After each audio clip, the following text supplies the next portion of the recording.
Welcome to the Arrowhead Addict podcast. We are here coming to you live. The Kansas City Chiefs are going to the Super Bowl. You only win a Super Bowl 2 times every 5 years, right? Oh!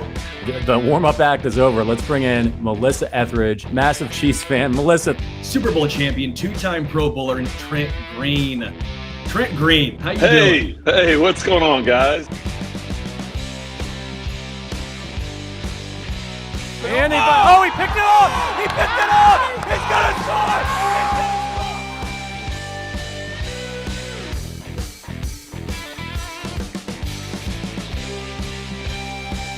And we'll see you next week. But until then, as always, go Chiefs. What's cracking, Chiefs Kingdom? It is Red Friday. I am fired up. It's finally here. We've got football for the next 4 months or so. It's a beautiful day, and I appreciate you for being here. I'm Joe Summers. This is the Arrowhead Addict betting show. We've got a lot to get to today. We've got the Chiefs playing the Saints this Sunday. Beautiful thing to say out loud. I've got the number one Chiefs bet that you need to make this Sunday. Even though it's preseason, we've got a trend that's going to help you bring some cash in. We've also got other preseason trends to consider, and I'm going to take a look around the league, who I think is going to win best divisional values, who's going to win their division. We'll look at the best player props across the league, the biggest surprise teams that I think are going to have a big year, and the biggest disappointments. Jets fans might want to turn away for that one. But I'm looking forward to it. Couldn't be more thrilled that you're here. I want to thank not only you, but also Sean Daly for running this thing behind the screens. And it's about time to get into it. So the Chiefs play this Sunday as 3-point underdogs against the Saints. And there's one angle. I've seen a lot of people discuss Andy Reid's history of preseason, whether or not we're going to play the starters a long time. But there is one angle. And I'm going to let you in on a little secret, because if you're watching this, well, I consider you family. And we like family around here. And if you like Arrowhead Addict and you like families, we'd really appreciate it if you'd consider becoming a member of our Arrowhead Addict family. Arrowhead Addict members get exclusive access to special emojis, loyalty badges you can use during our live YouTube streams like this one. And they also get an invite to a private Discord where you can hang out with our hosts, chat about movies, Chiefs football, beer, whatever you want. Honestly, the show is yours.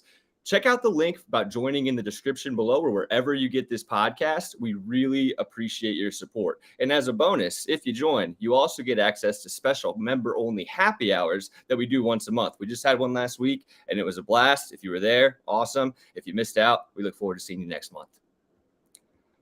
So enough for the secrets. So we've got the Chiefs against the Saints. You may have seen that Andy Reid historically is not a very good against the spread coach for the preseason. He's no John Harbaugh of the Ravens. He is only 33-37-1 in his career against the spread, losing winning percentage, obviously. But he does have a couple of tendencies that we can take advantage of, especially against a team with a roster that frankly isn't quite as good as ours. So I did a little bit of research. I looked back over the last several years of the Chiefs with Patrick Mahomes, with Andy Reid. Some Chiefs fans have complained that Andy Reid leaves his starters in a little bit too long. Personally, I don't want Patrick Mahomes to play it down on Sunday, but it does seem that he's likely to play at least one series, probably leave some of the defensive starters in for a few series and see what happens. And because of Andy Reid's tendency to leave the starters in a little bit longer, the Chiefs have dominated the first quarter and the first half spreads of preseason games. Usually stay away from preseason betting because it's a crapshoot. But if our starters are going to be in the game for a little bit, and our starters are better than everyone else's, then it kind of makes sense to capitalize on the moments that those players will be on the field. So over our last 8 preseason games, the Chiefs are 5-1-2 outright in the first half. So 5 wins, 1 loss, 2 ties. Despite that, Caesars Sportsbook has the Chiefs as 1.5 point underdogs, meaning that we would have covered that spread as underdogs in 7 of our last 8 preseason games. And if you look back to 2018, pre-COVID years, the last time that we outright lost a first quarter was the last game of 2018. That's a stretch of 10 straight preseason games. Andy Reid's notorious for his game plans, how great they are, and we tend to dominate those early moments in the preseason. I haven't yet seen any first quarter bets available, but Caesars does have the first half. So I'm jumping all over the Chiefs in the first half. I expect Mahomes, or at least a fair dose of our starters, to play one or two series and probably score. The Saints have one of the league's worst offensive lines. They brought in Derek Carr, yes, but their defense isn't very good. Michael Thomas is coming off of an injury. He probably won't play. And as they're adjusting to their new process, we'll be a well-oiled machine. It's possible that the Saints come back in the second half when we've got, all our third and fourth stringers in the game, but not early on. So the number one bet that you need to make for the Chiefs preseason week 1 game against New Orleans is plus 1.5 in the first half against the Saints. A win there would improve us to 8-1 against the spread over our last 9 preseason games in that stretch, and 6-1-2 overall. An outright money line bets. They have us at plus 115 if you'd rather just take us to win outright. But regardless, the Chiefs in the first half is the play to make. Which does kind of beg the question about preseason betting in general, is how you evaluate what games to bet on, which ones to stay away from, which trends actually matter. Because it's kind of hard to bet on a game where no one's actually trying to win. Like, they're kind of just trying to make it through without injury, keep the pride intact, maybe share a few jokes along the way. It's kind of like a family Monopoly game night. Like, you're not necessarily really trying to win, which makes it hard to bet on. So personally, typically speaking, I tend to stay away from preseason bets unless you've got a fantastic angle like the one that we've got here with the Chiefs. Andy Reid's a much better coach than Dennis Allen, and I expect him to show that. And if you look back at those games, a lot of those first half scores were 7-3, 10-7, 14-7. So not a lot of scoring. So if you're like me, and you believe in Patrick Mahomes, you believe in the Chiefs offense, you think that we'll score on the first or second drive or both, then that might be enough points to go ahead and cover the spread already. So we don't need to think too far into this, and hopefully that'll be the way that we can make some profit on this. And I'd also recommend, especially because it's the preseason, that it's a great time to start looking around at some of the different sports books that are offered in your state to see what promos you may or may not have already signed up for. And luckily, we're here to help with that. If you're looking to place some bets in the NFL season, we've got the perfect one-stop shop for all of your sports betting needs. Go to arrowheadaddict.com/bets for a variety of sportsbook promos that you can use to maximize your winnings. Every time you sign up for one of our promotions through that link, arrowheadaddict.com/bets, you're directly supporting the podcast. These promotions are consistently changing as well. So it's important to remember that if you maybe don't love a promo at one particular site, to just come back next week and see if anything has changed. It's a very voluminous industry. So there's always new competition, always new promotions that you can take advantage of.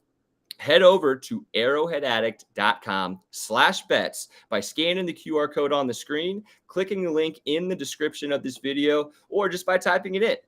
arrowheadaddict.com/bets. Check the episode description for more info. One of those promotions that we have listed on that page is a Caesars Sportsbook promo that you can use for that first half bet. So go ahead, sign up for Caesars through that link, hop on board, Chiefs first half. It's a great way to start our season with some green. And, I was trying to be on brand today because we've got a little bit of red, had a cherry limeade, red for Chiefs Friday, green for all this money that we're about to make. But looking around the league, there are a few other places that I think that we can bring some cash in and maybe get myself a few more green plants if things go well.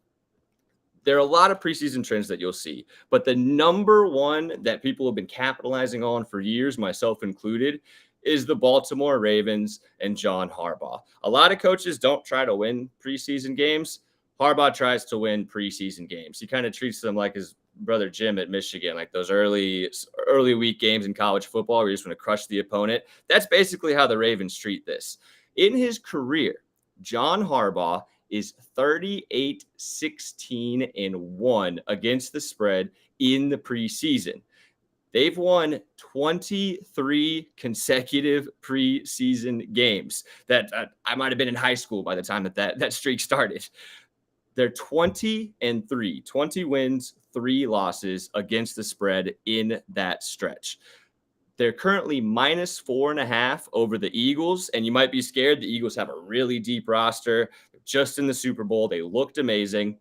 And that's fair. I won't blame you if you're a little bit scared off. But in a situation like this one, especially with the Eagles coming off of a long playoff run where players complaining about the turf and all these injuries and things like that, I don't expect them to have their foot down on the gas the same way that Harbaugh and this new look Ravens team will be. Lamar Jackson's apparently going to have a brand new spread out offense under Todd Monken, new offensive coordinator out of Georgia.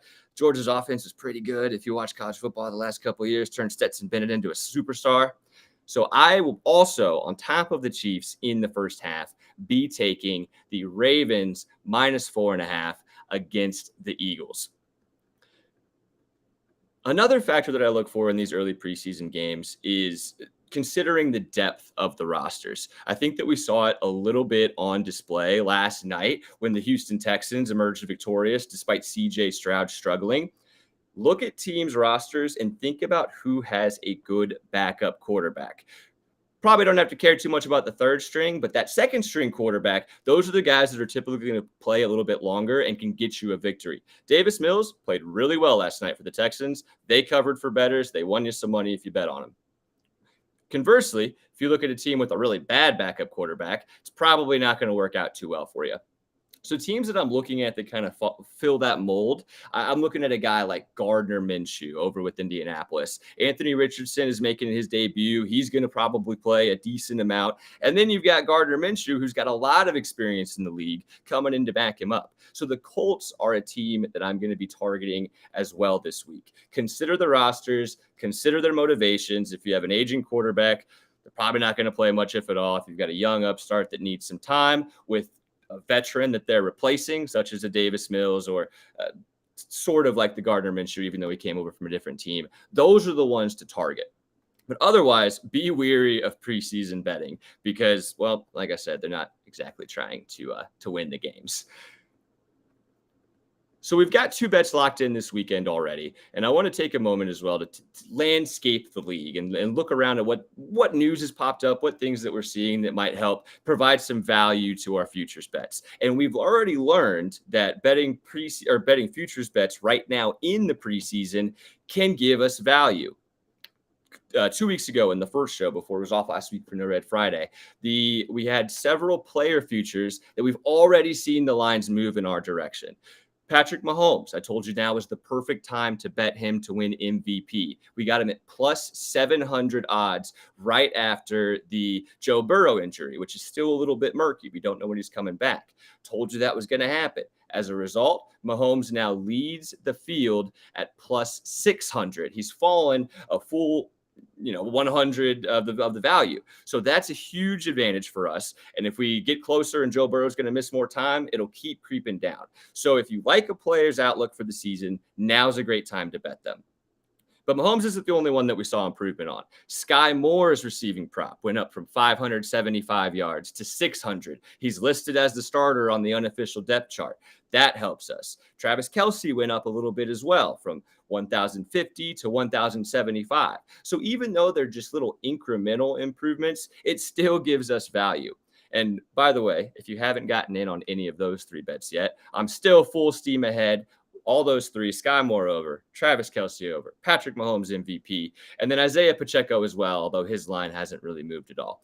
Though that the Chiefs haven't signed a veteran running back on the market like a Ezekiel Elliott or Dalvin Cook or someone like that. Not that I expected them to, but that they haven't still provides evidence that Isaiah Pacheco is in for a really big season. So if you're locking these bets in, you might have some extra cash by the end of the year. What better way to spend that extra cash than some Arrowhead Addict swag? If you want to get swagged out, this is the spot to be. Arrowhead Addict has you covered with our exclusive merch store. Now, by clicking on the link in the description below, we've got everything from shirts, hoodies, beach towels, hats, even a sweet pint glass to drink your game day along and enjoy the game from the comfort of your couch. But that's not all. We've also got a promo code for this week's listeners. So tune in, pay attention, write this down. Use the code Preseason 1. That's the number 1, not the word. Preseason 1 to get 15% off of your order today. And make sure to use that fast because it expires this Sunday. If you wait until after the game is over, you might forget. So take advantage because you already know that you're going to be cashing this week anyway by backing John Harbaugh and the Chiefs in the first half. Fingers crossed. It is the preseason. So rep the podcast, save a bit of money while you're at it. We really appreciate it, and it helps make our lives a lot easier. So while we've got those Chiefs futures already locked in, there's several that I discussed. I was looking at the board over this week, and there are a couple more that I want to add. So first, I saw over at FanDuel that you can get the Chiefs to go undefeated in the AFC West, go 6-0 at plus 650 odds. $100 to win $650 for us to go 6-0 against the Raiders, Chargers, and Broncos. Patrick Mahomes is 27-3 in his career against the AFC West. So he does this with regularity. And not only that, but so you could get plus 650 odds on FanDuel for undefeated in the AFC West. But DraftKings has our over-under for divisional wins at just 4.5, which is a number that we've eclipsed for years, even back to the Alex Smith days where we won a ton of divisional games. Under Andy Reid, we dominate the AFC West, won 7 straight titles. Over 4.5 divisional wins gets you plus 135 odds. I love that. Sign me up. Add to the Chiefs divisional portfolio. We're rocking and rolling.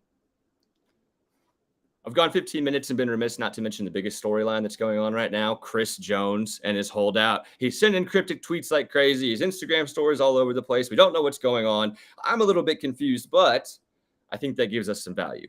DraftKings has Chris Jones, FanDuel, not DraftKings. FanDuel has Chris Jones to get 10 or more sacks at minus 115. That's almost even money. You'll remember he had 15.5 last year. He averages roughly 3/4 of a sack per game. So we don't even need him to play the full season to get to 10. And the way I see it is one of two things. Either one, Chris Jones is going to not sign a contract with the Chiefs, but he's still going to report and eventually play the games. Maybe he misses 1 or 2 weeks. Then he's in a contract year. Therese Paylor taught us the contract year is undefeated. If Chris Jones is on a contract year, he might eclipse that 15.5 sack number. Alternative, he signs his deal, he comes back, plays as normal, is still the game-wrecking beast that we know, and it's another really easy path to get to 10-plus sacks. So I'm adding those two to our futures portfolio, a Chris Jones 10-plus sacks, and then a Chiefs to go undefeated in the division and over 4.5 wins in the division. So I suppose that's 3. So we've got our Chiefs bets covered. We know what we're doing in preseason week 1, but that gives us an opportunity to now kind of survey the rest of the league and see what's going on, see what players are popping out. I've already discussed how we like to parlay the Chiefs and the Jags to win their respective divisions at plus 156, but there's a few other divisional bets that I like as well. I'll start within the AFC West. You're not going to like to hear this. I know. I like the Chargers to get over 9.5 wins. I think Justin Herbert's in for a career year in Los Angeles. They've finally gotten rid of the old offensive coordinator, Joe Lombardi, who limited the man with the bazooka arm to just tossing out like dice at a table, doing short little passes instead of actually utilizing his cannon. He's gone to the Broncos. So I like to pair the Chargers over 9.5 with a new offense that'll actually utilize their players with the Broncos under 8.5. Everyone's all aboard the Sean Payton hype train. I'm not buying it. I don't believe in Russell Wilson. And you brought in perhaps the league's worst offensive coordinator to try to right the ship. Sean Payton can have all the offensive brilliance that he wants. I'd feel a lot better about it if they didn't just move to like a Nathaniel Hackett 2.0. So Broncos under and Chargers over. The teams that I'm really trying to target with these futures bets are ones that have good offensive lines. If you look around the performances of the last several years, the surprise teams that come out of nowhere, say the Titans when they made the AFC Championship game and had the 1 seed, they had really good offensive lines. The battle of the trenches helps determine a lot. And that's one of the reasons I'm on the Chargers, because Pro Football Focus has them ranked as a top 10 line. But it's also one of the reasons that I am completely fading the Jets. The Jets are on my personal do not bet list. I might prove to be very wrong. That's possible. I know a lot of people love the Jets with adding Aaron Rodgers. I'm not one of them. The Jets have a bottom 5 offensive line from Pro Football Focus. Aaron Rodgers looked not Aaron Rodgers like last year. He looked like he was 40 years old. I'm only 28. My back hurts just standing up. I can't imagine being 40 years old and getting hit by a whole bunch of guys running around for your life. But the big argument that a lot of people are making in favor of the Jets is that not only do they have a good defense, but that Aaron Rodgers was injured last year. And this year he'll be healthy, be much improved. Possibly, maybe for the first few weeks, except you know what makes it a lot easier to get hurt? If you get hit all the time behind one of the league's worst offensive lines. So he's either going to be throwing really short passes, the line's going to improve dramatically, or he's going to have like an Iron Man suit back there to hold up over the whole season. I expect him to, I wouldn't say necessarily expect, it's well within the realm of possibility that he misses a little bit of time and then causes the Jets to miss the playoffs as well. So I am out on the Jets. They're one of my biggest fades this year. But I am interested in a team with a really good offensive line, the Falcons. You can get them at plus 230 to win the NFC South. I mentioned earlier, I don't love the Saints roster, but I think that the Falcons under Arthur Smith kind of have a strong identity now. They've got an excellent offensive line. Bijan Robinson is going to explode. Rookie of the year, easy. Maybe an offensive player of the year candidate as well, depending on how much they use him. So they're a team that I like to target because they remind me a lot of those Titans teams. Who knows what Desmond Ridder will be? Ryan Tannehill was okay. It wasn't that great to begin with, but they had a dynamic, incredible running back behind a strong offensive line and a strong defense with a good coach. And every single year, the Titans surprised people. I see the Falcons kind of doing that in the same vein. So I'm targeting the Falcons in the NFC, fading the Jets. And alongside the best fades, I've got to mention the Raiders. You can get the Raiders right now at plus 1,300 to have the worst record in the league. They're the final AFC West team that, I mean, frankly, it looks like their coach is on his way out. Josh McDaniels has been horrible over there. We don't know what's going on with Jimmy Garoppolo. Josh Jacobs is still out of camp, even talking about wanting to come to the Chiefs. The defense is horrendous. There's a lot of warning signs about the Raiders. And considering that they have to play 4 games against the Chargers and Chiefs, I do think the Broncos are better. They could go 1-5 or 0-6 in the division easy. And then you're looking at the rest of the schedule trying to find where the losses might come. The current leaders in the clubhouse for worst record in the NFL are, for the most part, teams in the NFC. But in my opinion, that's backwards. The NFC is a much worse conference. It's a lot less top heavy. So it's much easier for bad teams to win games against NFC teams. Look at the AFC. Top 10 teams basically are loaded. So if you're one of the bottom feeders, that difference is going to be exacerbated to a much larger degree than it would be in the NFC. So I'm sprinkling on the Raiders at plus 1,300 to have the worst record in the league this year. I think they should be closer to around plus 500 or 600. So those are kind of some of the teams that I'm looking at and fading. But there was one more avenue that I wanted to discuss real quick before we move on to some more Chiefs bets and Super Bowl possibilities, was look at the schedules for teams to start the season. That's one of the main reasons I'm out on the Jets. They have a really difficult schedule to start the year. They've got the Bills, the Cowboys, the Chiefs, Patriots, maybe a win, Broncos, Eagles, Chargers. These are all teams that could easily make their respective conference championship games. And that's how the era of Aaron Rodgers is going to start in New York, is facing maybe the league's most difficult schedule to start the year. So even if you like the Jets, just wait to put a bet in. If they start the season 1-4 or 2-3, you're going to have better odds on a team like that. Conversely, a team like the Falcons has an easy schedule to open the season. So look at those schedules. I honestly just opened up like the Texans, the Cardinals schedules and went through those to see who they were playing early and kind of went from there. If you have some easy wins early, that's going to create value for you down the road.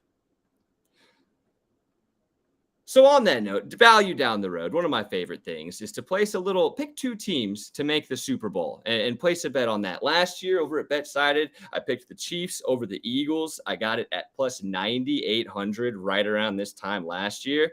And what do you know? Got really lucky. It worked out. No injuries, but plus 9,800. That's a $10 bet to win 980. So look at those Super Bowl matchups now as well. Personally, if I were to pick, I think that the Chiefs are going to defeat the Eagles once again. I like the Eagles roster a lot, and I'm not going to pick against the Chiefs.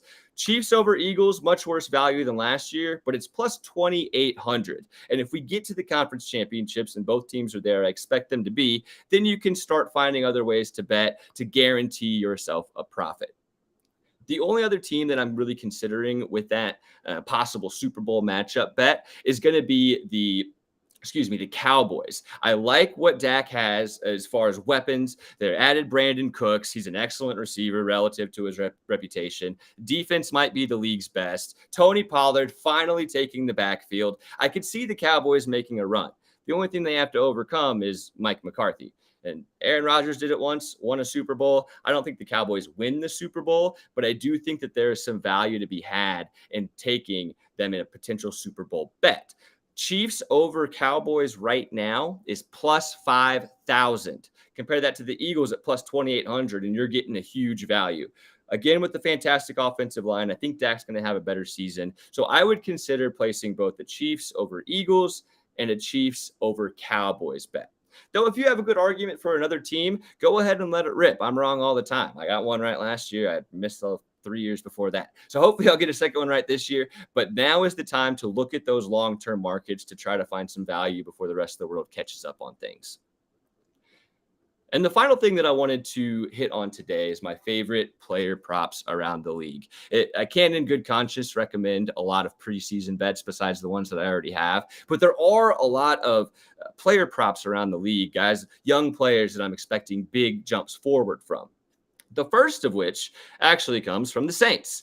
Chris Olave, stud wide receiver out of Ohio State that had a sensational rookie season. You can get him right now at over 1,025.5 yards. He eclipsed that number last year with the corpse of Andy Dalton throwing him the ball. And as much as I don't love Derek Carr, he's a lot better than the corpse of Andy Dalton. So Chris Olave is going to be the focal point leader of that offense. Michael Thomas is aging and injury prone. They'll be down a lot because the defense isn't what it used to be besides Cameron Jordan. They'll need to pass. Olave will be the beneficiary. And we know Derek Carr can support wide receiver ones from all of his days with the Raiders, especially in games that they're trailing a lot. So Chris Olave is one of the players I'm targeting with a season-long prop. And so is Devonta Smith. He's only at 925.5 yards over at FanDuel. He's a dynamic receiver, in my opinion, the best number 2 wide receiver in the league. Apologies to Jalen Waddle, T. Higgins, and Mike Williams. Devonta Smith is a baller. And with Jalen Hurts looking like he's a better passer now, A.J. Brown commanding double teams, you got Dallas Goedert in the middle. It's going to be another really good season for Devonta Smith. I think he's breaking 1,100 yards. So 925.5 is an easy over. So we've got 2 wide receiver props, but I also want to turn over to passers as well. So Mahomes, I wasn't going to bet a Mahomes season-long prop, but then I saw this 35.5 touchdown pass prop come up. And Mahomes has cleared that in 4 straight years, and he led the league last year handily. This offensive line might be even better after bringing Juwan Taylor and Donovan Smith in. He's got a deeper wide receiver room at the very least. Travis Kelce's still at the peak of his powers. So Patrick Mahomes, barring injury, I love at over 35.5 touchdown passes. But he's not the only quarterback I'm targeting. The one that I just recently mentioned, Dak Prescott. So Dak missed 5 games last season, ended with 23 touchdowns. He threw a lot of interceptions, but interceptions don't matter to touchdown props. His prop is set at 26.5 touchdown passes. Dak is going to clear 26.5 touchdown passes in his sleep if he stays healthy. The offensive line is still amazing. Tony Pollard is an actual real-life receiving threat out of the backfield, unlike Ezekiel Elliott. You're adding Brandon Cooks to an already stout wide receiver core that includes Gallup and CeeDee Lamb, and I love the outlook for Dak's season. I think he's going to end up with around 35, 36, and he's a guy I could see actually push Mahomes for MVP votes as well if all goes according to plan. So those are the top ones that I'm targeting. And as one bonus for you, because the sun is shining outside and I'm in a good mood, Amon-Ra St. Brown, the sun god. I know Sterling, we were talking about it. He loves Amon-Ra St. Brown. I'm with him. you can get Amon-Ra St. Brown, who emerged as one of the best wide receivers in the league last season, to just clear 1,000 receiving yards. He had over 1,100 last year as he became the focal point of the Lions offense. And they've added some more weapons on offense as well to alleviate double teams and leave him in one-on-one matchups, both on the outside and on the inside. He's a technician with his routes. And I think the only reason that we're not considering him one of those top flight receivers is because he was a 4th-round draft pick. But as bettors, we stay on our toes. We look at the performance, not the pedigree necessarily. So Sun God to get over 1,000 yards. So those are my 5 favorite season-long props at this point, other than the ones that I've given you. We got Dak, we got Mahomes, Chris Olave, Devonta Smith, and my guy, the Sun God, Amon-Ra St. Brown.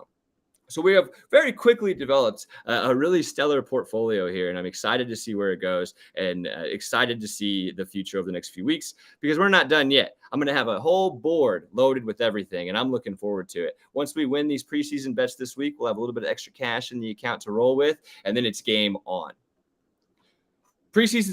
Preseason week 1 is here. Football is back. It's Red Friday. Next week, I'm going to go over some fantasy football strategies because I know a lot of us are going to be drafting. We'll finalize my futures picks. We'll finalize week 1 bets as well. We'll start discussing them at least. Get those preseason week 2 bets in, and then we'll be ready to rock and roll. I really appreciate you joining. Looking forward to next week. Thank you. Thanks, Sean Daly, for producing this bad boy. And let's go get some green on this Red Friday. See you next time.